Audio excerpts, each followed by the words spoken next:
माँ बेटे की कहानी। एक छोटे से गांव में समर नाम का एक लड़का रहता था। बचपन में ही पिता की मृत्यु हो जाने के कारण परिवार की आर्थिक स्थिति ठीक नहीं थी।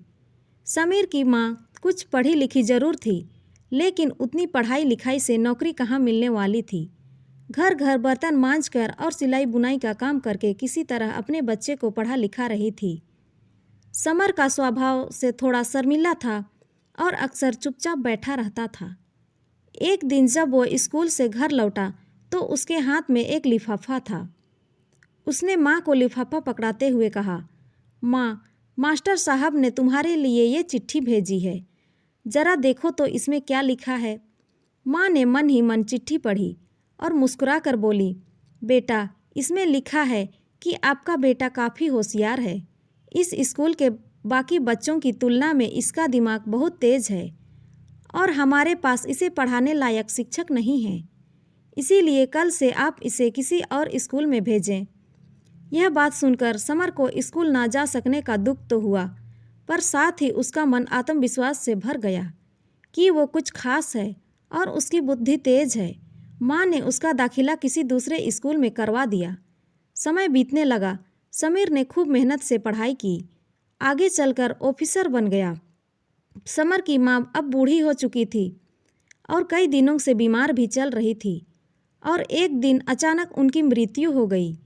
समर के लिए ये बहुत बड़ा आघात था। वह बिलक बिलक कर रो पड़ा। उसे कुछ समझ नहीं आ रहा था कि अब अपनी माँ के बिना वो कैसे जिएगा।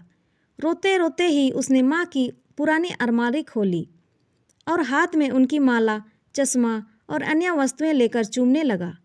उस अलमारी में समर के पुराने खिलौने और बचपन के कपड़े तक संभाल कर रखे हुए थे।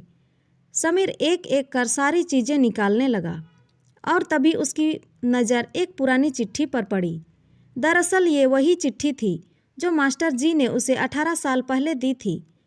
नम आँखों से समीर उसे पढ़ने लगा। आपको बताते हुए हमें अफसोस हो रहा है कि आपका बेटा समर पढ़ाई में काफ़ी कमज़ोर है और खेल कूद में भी भाग नहीं लेता है। जान पड़ता है कि उम्र के हिसाब से समर की बुद्धि विकसित नहीं हो पाई है, अतः हमें इसे अपने विद्यालय में पढ़ाने में असमर्थ हैं। आपसे निवेदन है कि समीर का दाखिला किसी मंदबुद्धि विद्यालय में कराएं अथवा खुद घर पर ही रख कर पढ़ाएं।